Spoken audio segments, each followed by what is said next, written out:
그러므로 누구든지 나의 이 말을 듣고 행하는 자는 그 집을 반석 위에 지은 지혜로운 사람 같으리니 비가 내리고 창수가 나고 바람이 불어 그 집에 부딪히되 무너지지 아니하나니 이는 주추를 반석 위에 놓은 까닭이요 나의 이 말을 듣고 행하지 아니하는 자는 그 집을 모래 위에 지은 어리석은 사람 같으리니 비가 내리고 창수가 나고 바람이 불어 그 집에 부딪히매 무너져 그 무너짐이 심하니라.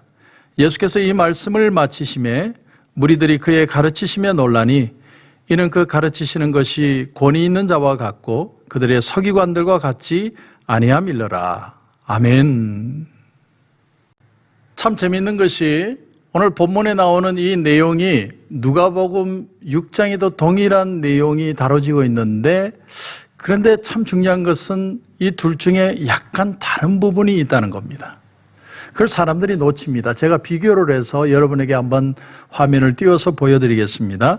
오늘 24절 이하에 보면 그러므로 누구든지 나의 이 말을 듣고 행하는 자는 그 집을 반석 위에 지은 지혜로운 사람 같으리니 비가 내리고 창수가 나고 바람이 불어 그 집에 부딪히되 무너지지 아니하나니 이는 주추를 반석 위에 놓은 까닭이요 이렇게 표현을 하고 있고 같은 내용인 누가복음 6장 48절을 보면 이렇게 되어 있습니다.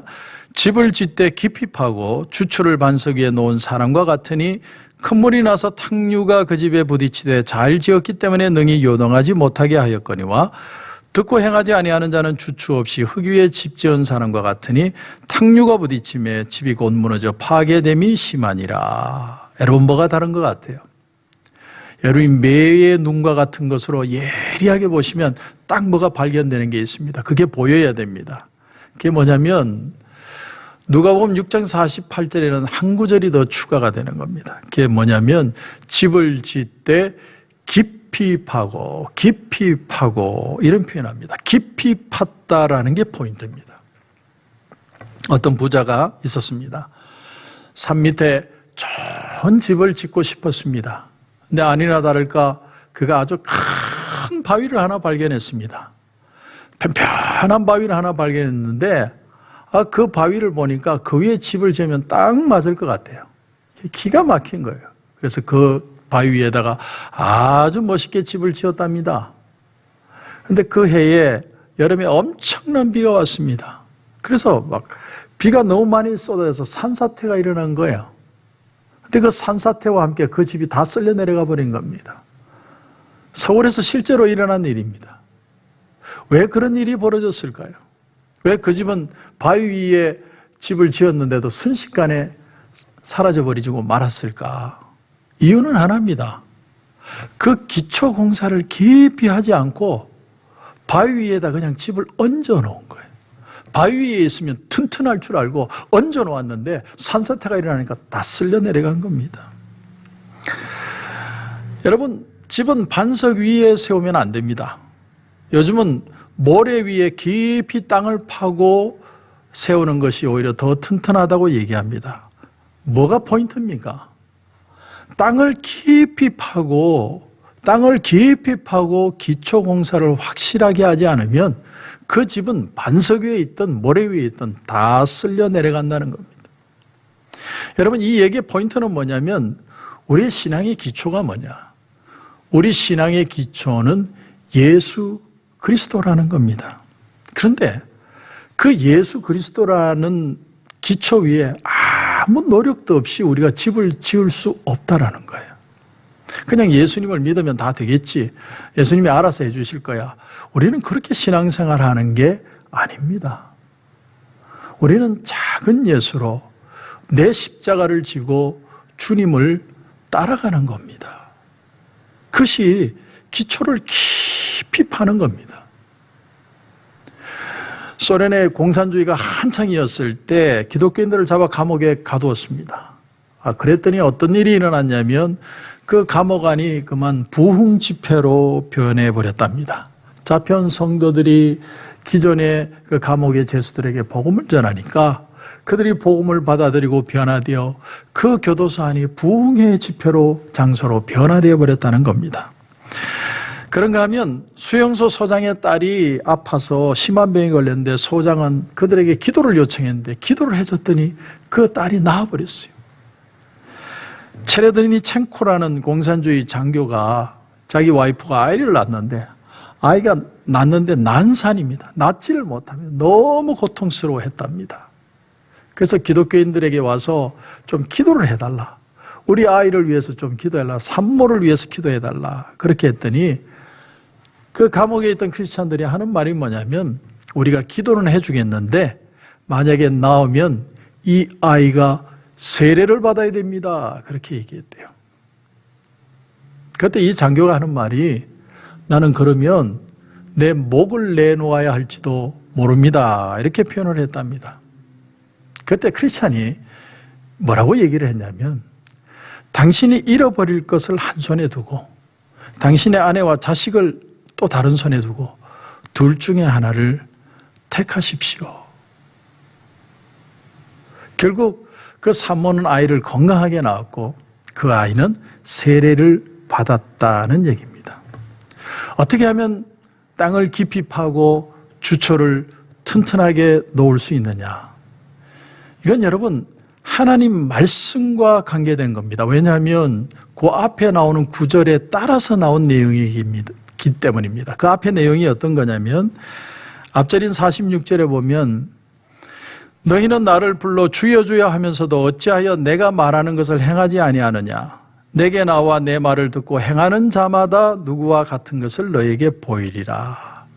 말씀을 들어도 감동이 없는 사람들, 그 말씀대로 더더욱이나 살지 않는 사람들, 이 사람들은 예수를 믿기는 믿는데 그냥 반석 위에 얹어놓은 집, 모래 위에 얹어놓은 집에 불과하다는 겁니다. 여러분, 우리가 예수를 믿는다는 것은요, 성경을 깊이 파고드는 일이에요. 깊이 파고드는 거예요. 내 안녕과 내 행복을 위해서 내가 어떻게 하면 이 세상에서 정말 행복하게 살까를 위해서 성경을 배우는 게 아닙니다. 우리는 성경을 파고 끝까지 파고 들어가야 됩니다. 뭘 만날 때까지 파고 들어가야 되느냐?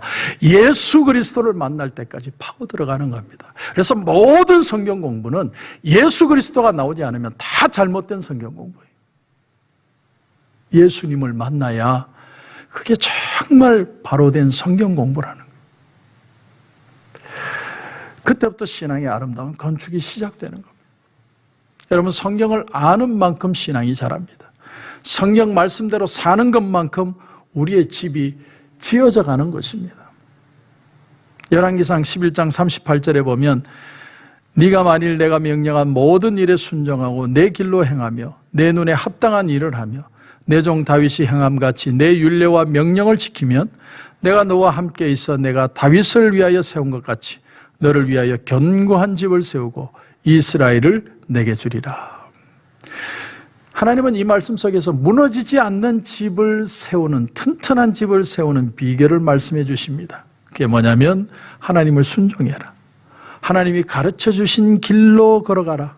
하나님 보시기에 합당한 일을 해라. 하나님의 계명을 지켜라. 그렇게 하면 너의 집이 무너지지 않고 튼튼한 집이 될 것이다.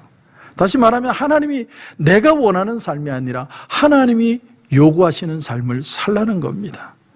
하나님이 견고한 집을 세워주셔야 우리의 인생의 집이 튼튼한 집이 될 수 있고 축복된 집이 될 수 있다는 사실입니다. 어떻게 보면 솔로몬도 범죄를 했고 다윗도 범죄를 했습니다. 똑같이 죄를 저질렀습니다.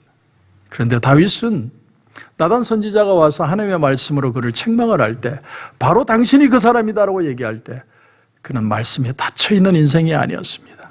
말씀이 오픈이 되어 있었고 그 자리에서 그는 하나님 앞에 무릎 꿇을 수 있었다는 겁니다. 그것이 축복이었다는 거예요. 예수님이 수가성 여인을 만났을 때 당장 본인의 문제는 어떤 고독함이라든가 5번째 남자와 결혼하고 그 다음 남자와 사는데도 만족함이 없다든가 그런 문제, 이런 실존의 문제에 있었을지 모르지만 예수님은 이 여인에게 영혼의 문제에 대해서 터치하셨다는 겁니다.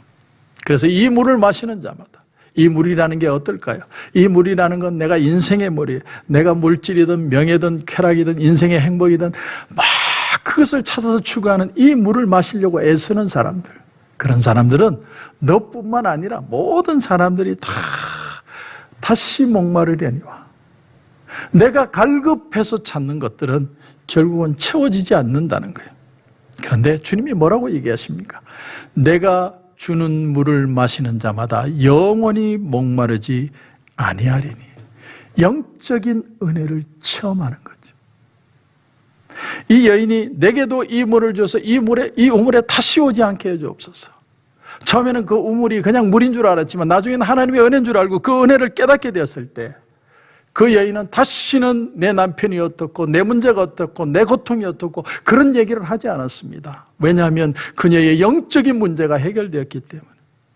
사랑하는 성도 여러분, 도전합니다. 내 영적인 문제가 해결이 되면 그 외의 문제들은 다 해결되게 되어 있습니다. 그러나 내가 지금 닥치고 있는 문제를 해결하려고 접근하기 시작하면 한도 끝도 없이 우리의 삶에는 가람을 느낄 수밖에 없는 겁니다. 여러분, 그러므로 예수님을 만나야 돼요. 깊이 파고 파서 예수님을 만나야 튼튼한 집을 지을 수 있다는 겁니다.